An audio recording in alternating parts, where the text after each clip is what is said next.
Assalamualaikum warahmatullahi wabarakatuh. Salam rahayu, rahayu, rahayu.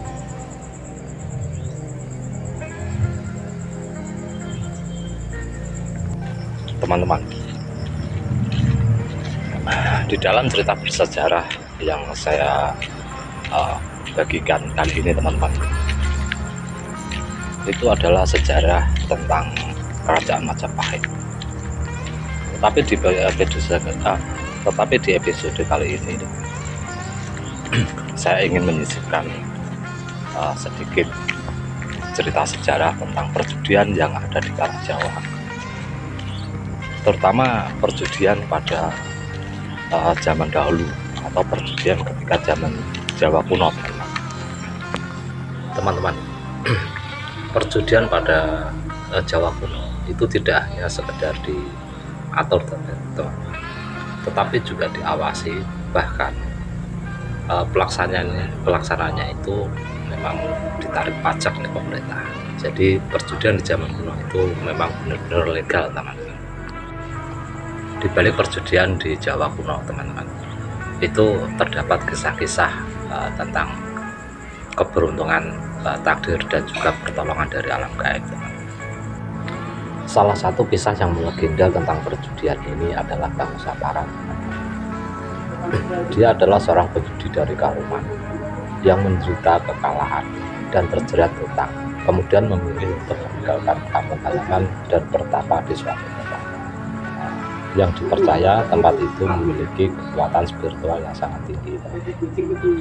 Di tengah pertapaannya, Bang Samparan mendapatkan bisikan suara dari gaib yang menyuruhnya pulang dan mengabarkan bahwa akan ada seorang yang akan mampu untuk mengisi segala hutang-hutangnya. Kemudian tanpa ragu sedikit pun, Bang Samparan pulang ke rumahnya dan percaya dengan suara dari gaib itu, teman-teman. Di tengah-tengah perjalanan pulangnya itu, Bang Samparan ketemu dengan seorang bocah yang bernama Ken Arok, teman-teman. Kemudian sesuai dengan petunjuk dari langit yang didapatkan ketika bersama di Ken Arok diangkat menjadi anak dan dibawa pulang ke rumahnya.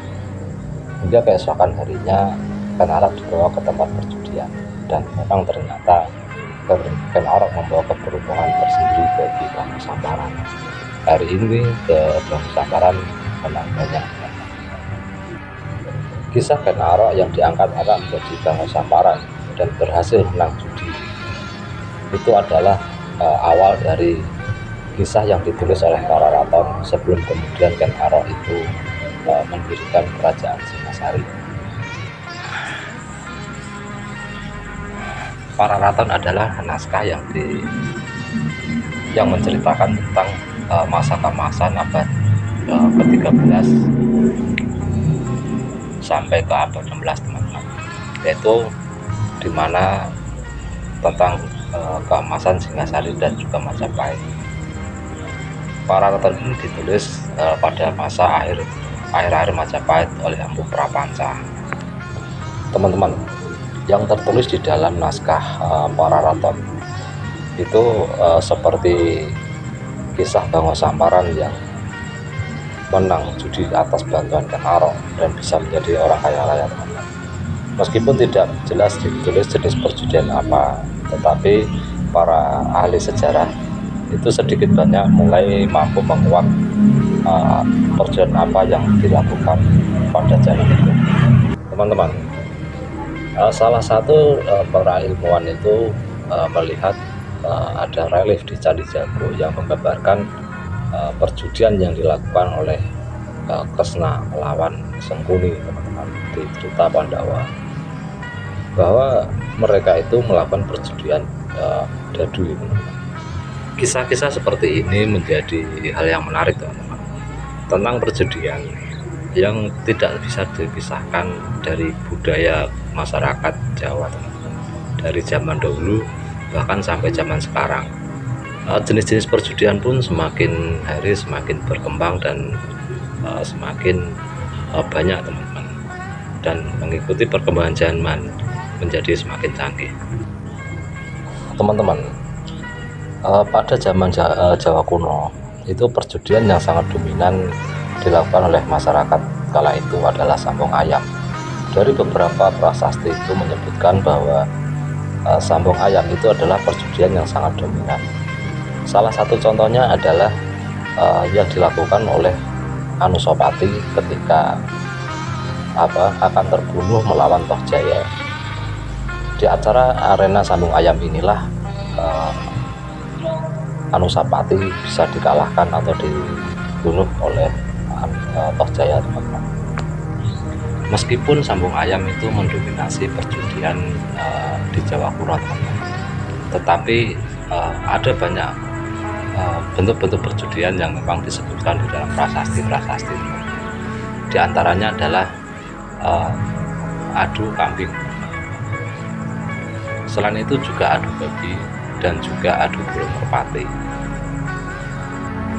Teman-teman, ditemukannya prasasti-prasasti yang menceritakan tentang budaya judi dari zaman Jawa kuno, teman-teman, sampai zaman sekarang.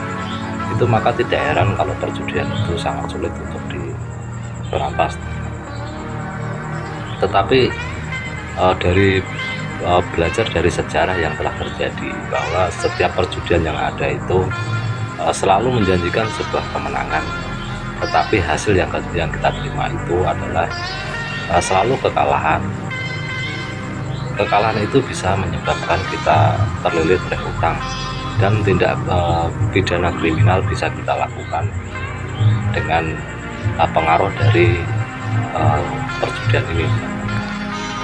Teman-teman, meskipun di era Jawa kuno itu perjudian itu sifat ilegal, dan bahkan ada petugas dari pemerintah yang mengurusi tentang perjudian ini, tetapi dari pihak penguasa sendiri, yaitu pihak kerajaan, itu selalu mengingatkan bahwa perjudian itu selalu berisiko, selalu berakibat negatif.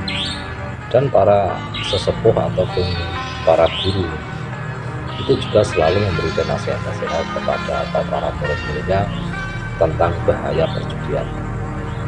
Teman-teman, tidak hanya sampai di situ saja, bahkan banyak naskah-naskah dan juga prasasti-prasasti, terutama di daerah Galuh, teman-teman, yaitu raja sebelum Raja Pajajaran, sebelum Raja Siliwangi, yaitu kakeknya dari Raja Siliwangi sendiri, itu membuat prasasti yang berada di Ciamis yang mengatakan bahwa perjudian itu hanya akan membuat kita menjadi miskin. Teman-teman, semoga ini bermanfaat buat kita. Sejarah itu adalah sebuah kisah yang terjadi di masa lampau, meskipun cerita di dalam sejarah itu tidak bisa dipertanggungjawabkan kebenarannya, karena sejarah itu ditulis oleh pihak yang menang. Jadi sesuatu yang tidak berkenan dengan penulis sejarah tidak akan ditulis, dan sejarah itu memang bisa dibelokkan oleh dari si penulis sendiri. Tetapi dengan mengetahui sejarah dan belajar tentang sejarah, maka kita akan dapat dan mampu lebih siap untuk menghadapi kehidupan di masa mendatang. Karena kejadian-kejadian yang ada itu adalah pengulangan kembali sejarah yang sudah berlalu. Hidup ini adalah perputaran yang disebut seperti siklus, musim ataupun hidup. Semua itu datang dan pergi silih berganti. Teman-teman, sampai di sini dulu video yang bisa saya sampaikan, mudah-mudahan bermanfaat. Wassalamualaikum warahmatullahi wabarakatuh. Salam rahayu.